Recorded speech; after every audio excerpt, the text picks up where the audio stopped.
not far down to paradise, at least it's not for me. And if the wind is right, you can sail away and find tranquility. Oh, the canvas can do miracles, just you wait and see. Believe me, it's not far to Never Never Land, no reason to pretend. And if the wind is right, you can find the joy of innocence again. Oh, the canvas can do miracles, just you wait and see. Believe me. Sailing takes me away to where I've always heard it.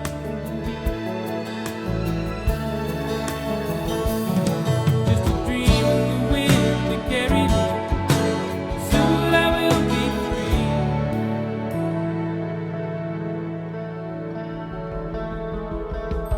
Fantasy, think it's the best of me when I'm sailing.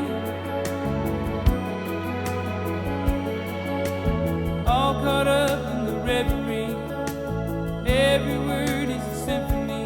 Won't you believe me? Sailing takes me away to where I've always heard it.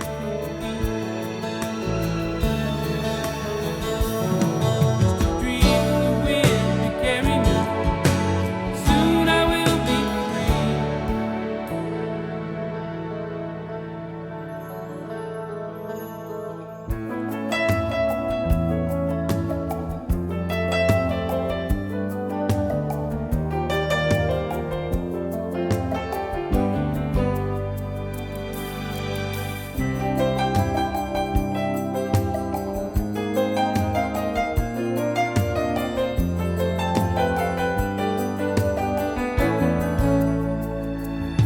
Well, it's not far back to Santa Cruz, at least it's not for me. And if the wind is right, you can sail away and find serenity. Oh, the canvas can do miracles, just you wait and see. Then you believe me. Sailing takes me away to where I've always heard it could be. Just a dream of the wind to carry me. Soon I will be free.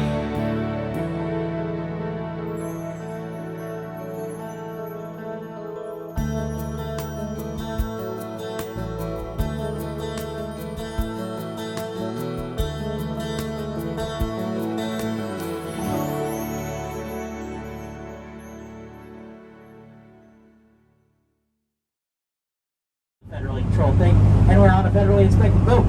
As you're moving around the boat today, guys, we encourage the use of handrails at all times. You can see we travel at a very, very high rate of speed, and when we are traveling fast like that, it's a little bit different to walk around.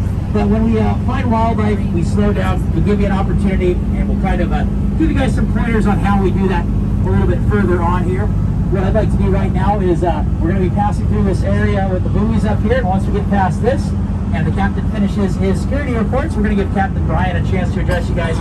Tell you a little about some of the other things you need to know. He's going to give you the captain's report. And then we'll be, after that, we'll be getting very, very close to the area where we find a lot of our first wildlife sightings of the tour. So take it away when you're ready, no pressure, no rush. Captain Brian. Well, thanks, Dan. Well, from the Wheelhouse, I want to once again welcome you aboard the St. Actonia this afternoon. As we are underway from Aux Bay, looks like turned out to be a fairly typical Southeast Alaska day. Some low-hanging clouds, a little bit of rain. It was a little windy back in Aux Bay where we left from. Hopefully that wind dies down in our tour area though, but no promises on that one for tonight. But we should expect a fairly smooth ride while we're out here for the next 3 hours or so. Now as we come out of Auk Bay, we're making a turn to the north. We're going to head up a place called Favorite Channel. And make our way north looking for humpback whales. Now what we're looking for is that 30 to 40 foot spout on the water. Comes up real tall. Might not be as tall today because of a little bit of wind, but if you see that, give a shout. Get the boat slowed down, give everyone some good viewing opportunities. As we're progressing north of Favorite Channel, if we don't happen to come across any humpbacks right away, then we are going to make our way up to a place called Benjamin Island. We know there is some wildlife up in that area that we definitely want to check out. So again, making our way north, and then we'll keep you updated as we make our way throughout our tour area where we're at, so if you're following along or anything. Now, most of it, also called the dog salmon. You have your pointer finger. You poke somebody's eye out with that, right? Maybe not you. You wouldn't do that. He might. No, I'm just kidding. So you got your pointer finger. Well, that represents the sockeye salmon. And the sockeye is actually the salmon we serve vacuum pack smoke here on the boat. And it's amazing, not going to lie. Hoping to eat some of that later today myself.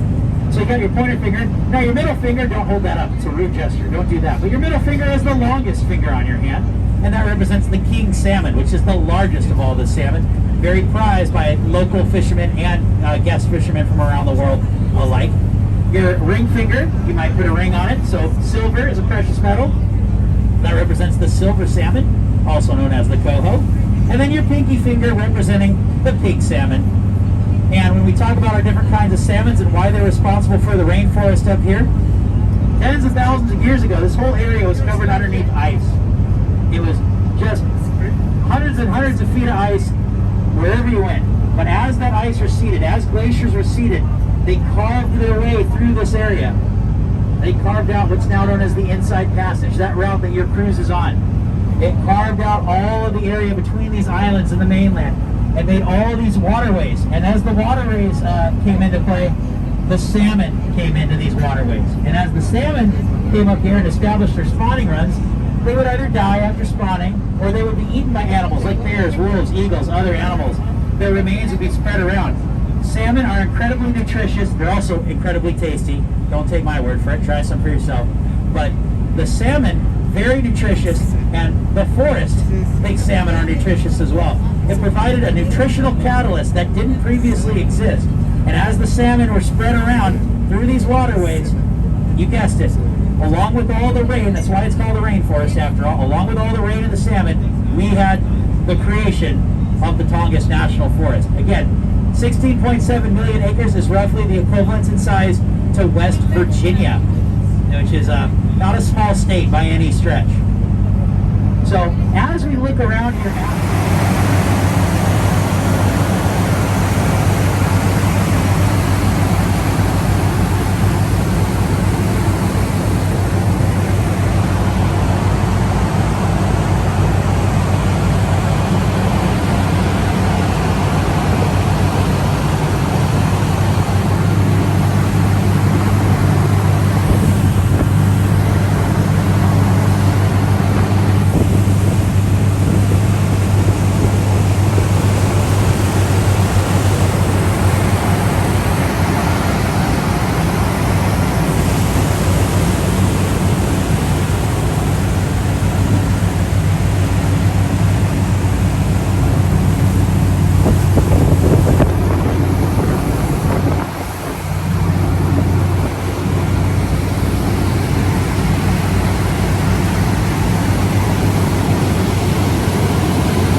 humpback whales, they keep up a series of breaths that we refer to as a sequence or a cycle.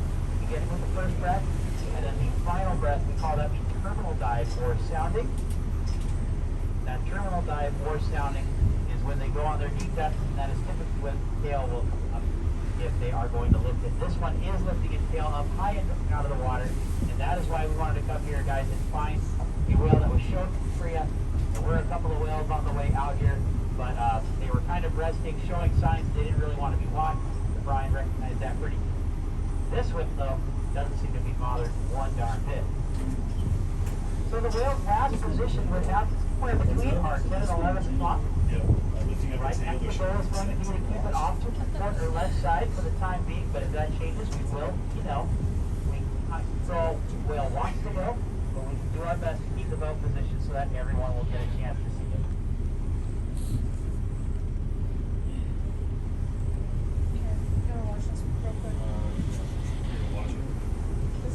This clip.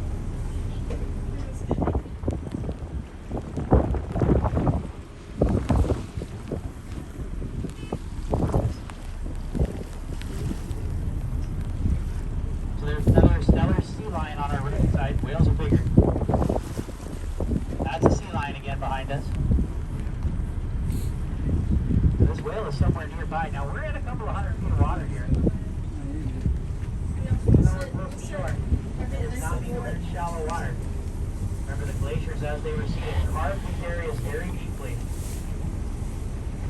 And this whale is somewhere nearby us. We are basically holding our position. We don't want to move too much. Captain Brian's going to keep us in a nice spot, making sure we don't get in the way of this.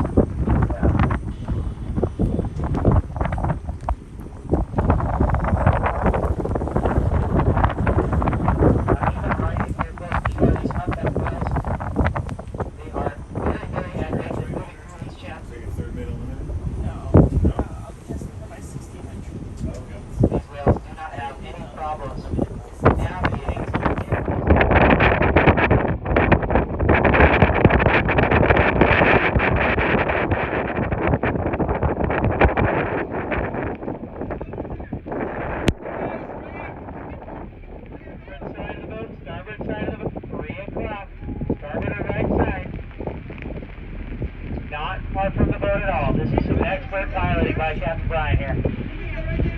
Starboard to right side, 8 o'clock. You get on the upper deck, make sure you hold on to something.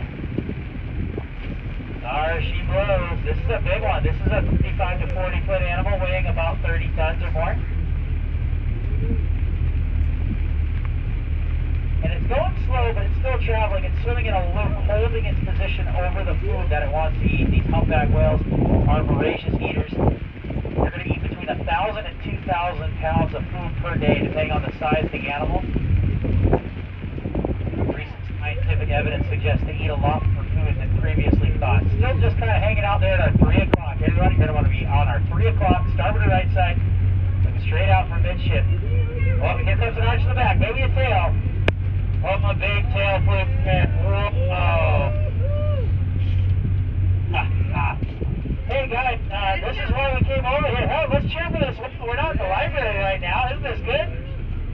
This is why you come to Juneau for whale watching right here. Holy smokes. Just hanging right here. The most beautiful shot watching.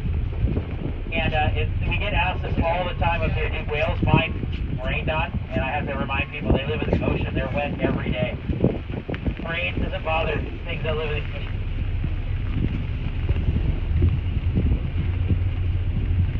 To restart those stopwatches again. Now, one of the things we can do as amateur scientists is the shortest time, but it's the same direction, same side of the boat, over to the right side.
betas called? It's literally called a bait ball. Sometimes the end. So these big bait balls of fish, the humpback whales can then target and swallow in one massive gulp. And if there's a big enough group, they can work together and each get a mouthful of fish at the same time.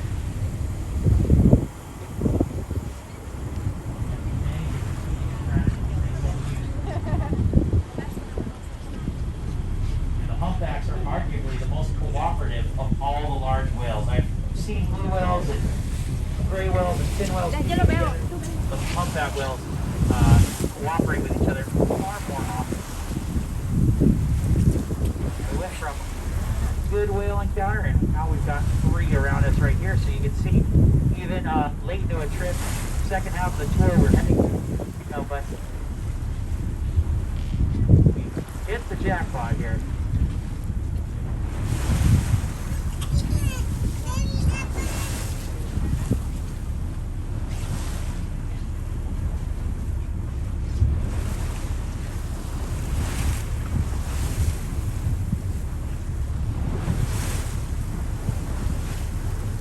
So we're getting shorter up times.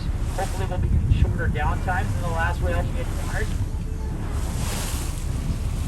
Very, very important to remember that these whales, they've got to pack on that weight because by the time they're ready to leave for Hawaii, the Alaskan humpback whale, they're going to lose a lot of weight during that migration. The female humpback whale that's planning on this can lose almost a third of her body weight.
All the boats are going nice and slow and calmly and coolly. Continue to do this. Whales will warm up with our other couple of whales again. We got one between our 1 and 2 o'clock. The other one should be between our 3 and 4 o'clock back there behind us. Just the one that's up right now.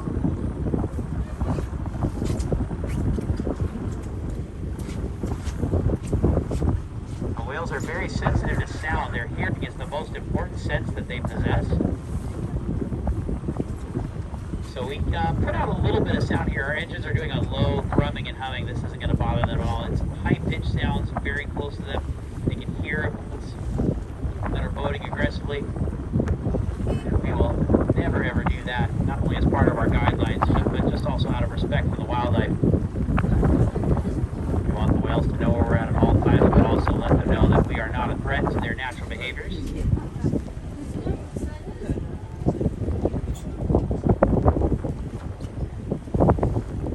The whale that's now operating at about our 2 o'clock over there in tighter than our sister ships. And again, like the captain was saying, there is another whale that is in this zone that we're at right now, a little further offshore, staying down on longer dives. And we will follow our training and put that animal in danger. So when we do start moving here, which we might be already, we're just going to go nice and slow and steady. So we do have a whale up at our 1 o'clock right now. We're steadily moving this way. The general trend for all 3 of these whales is to the south right now.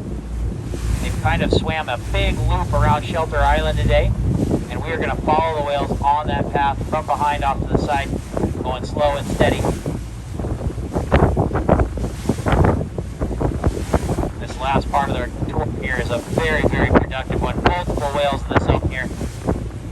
And the rain's letting off on a little bit for us here, so we've got some great views of the Tongass whales today.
For food.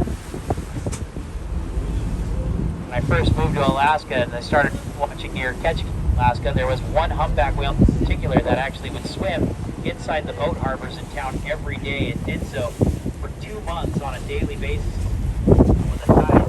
And after about a week of this whale was coming in based on the high and low the tide, it would change its direction. There we have a whale up at 2 o'clock. So these whales are aware of tide changes. They are more aware of it than we are. We've got all these fancy gadgets and instruments. They go through there for hunting, incredibly smart animals. They probably learned from their moms at some point, but they only got to hear with their mom after they were born. So there's the big spout at our 2 o'clock here, getting closer now. So these animals refined their technique over the years. Now, how long do these animals have to refine their technique? How long do they live? Scientific evidence suggests that the humpback whale can live between 70 and 100 years. But it's only been since the 1970s that we haven't been hunting and killing the humpback whale.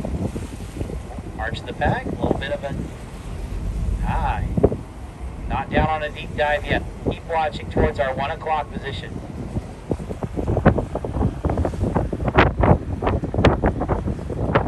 That was a dive. That was super shallow. There we go. That's better. You can see that kind of arch their back. That's how the humpback whale got its name. They don't actually have a hump on their back, but they're so agile. They curve so good. Often get the impression that they have a hump. And that's actually them arching their back and going on that deeper dive. That's also kind of the reason you see the tail of the humpback whale more than any other species when they go. So the humpback whales, again, using the tides, they're looking for that food all day. Here's a real pretty look at towards us now. Now we're getting that world-class Juno look. We've already been doing pretty darn good today, but this is when we take the trip up from a perfect 10 up to an 11 right here. Keep watching between our 2 and 3 o'clock.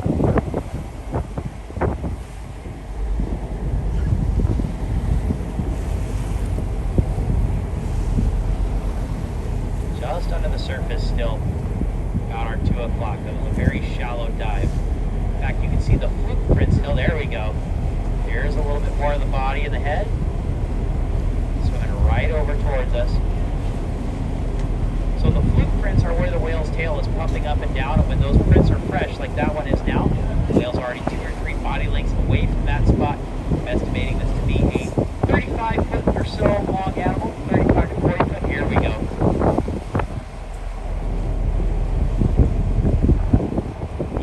Looks now. This whale is curious. It has more than enough room, and it's actually pointed towards both boats, coming over to check us out. Just under the surface right now, about our 2 o'clock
big arch to the back right there. Maybe a shallow dive. Keep watching it for 4 o'clock. It looked like it might have been a shallow dive, but I see a slick in the water. I have an idea where this whale should be. We are 4 and 5 o'clock right now over there. It didn't go on a very deep dive at all. Barely arched its back. By humpback whale standards, that was lazy. Kind of like me, lazy. Okay, so the whale that was in front made a big move in. So we have the whale that's up at our 2 o'clock right now, in closer to shore. And then we have this whale that was closer to us between our 4 and 5 o'clock.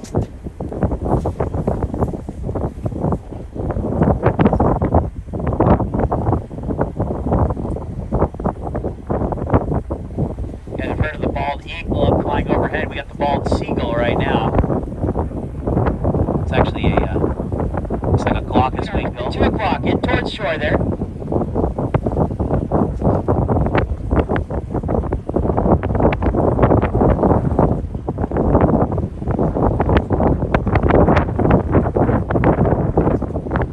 There we go, big spout again. Our still up.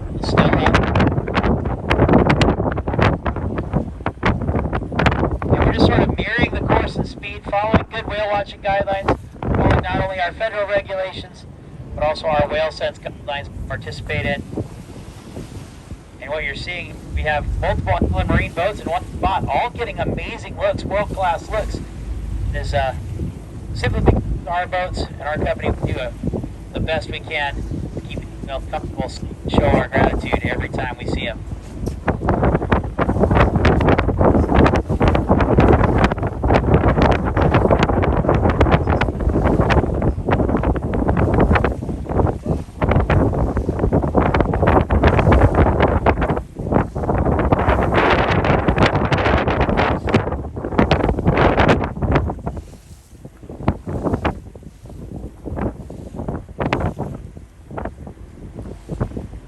So our other whales back up behind us at our 5 o'clock. And then we have a whale right here at our 3 o'clock that's swimming toward the boat now. So we have both whales on the start side of the boat. The one 3 o'clock is the closest. There is another whale at our 5 o'clock. We're going to keep watching. So we have the whale at our 5 moving away from us. The whale at our 3 o'clock was last seen coming towards us. Krill is a shrimp-like animal called a euphacid. Ooh, big arch to the back. Maybe a dive here. If that's a dive, that's super shallow.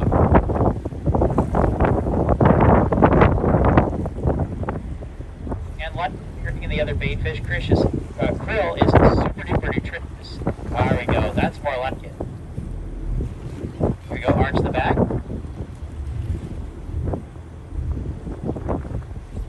So what you're seeing here right now, these animals don't have to lift their tail up. But when they dive this deep, they come up again a little bit quicker. We're getting a lot more consistent looks right here. You can hear those big powerful spouts. Sounds like Darth Vader on steroids.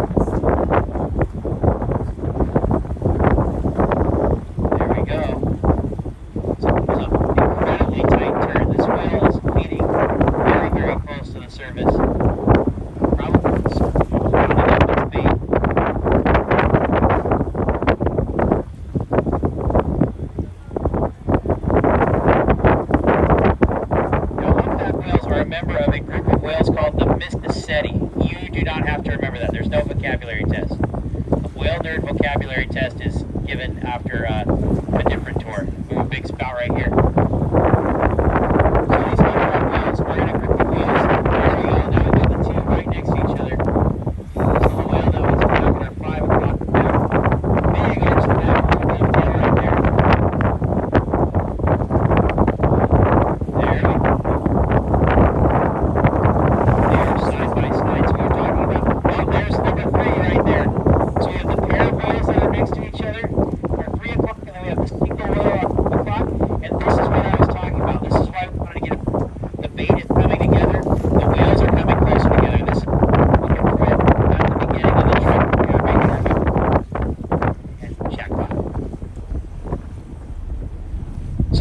humpback whales are filter feeding. Instead of teeth, they have what we call baleen in their mouth. Baleen is made out of keratin, just like your fingernails, just like a rattlesnake rattle, just like a rhyme board. Really nice spout to the boat. And with their baleen, they put it in the water like a big strainer. And inside the mouth, it looks like a giant mustache. So when you're looking at whales that filter their food, the scientific translation for this type of whale is Mysticeti, or sea monster with a mustache.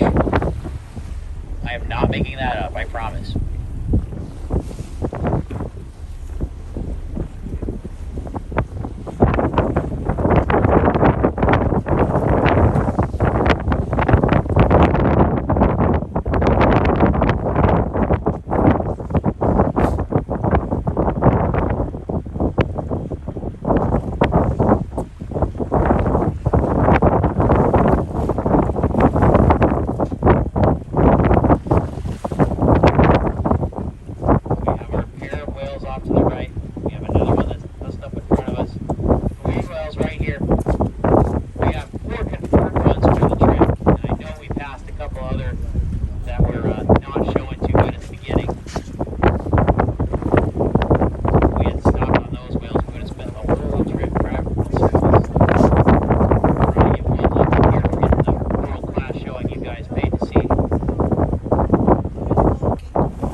Sorry, that's okay.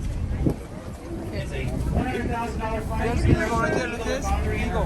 I'm not sure.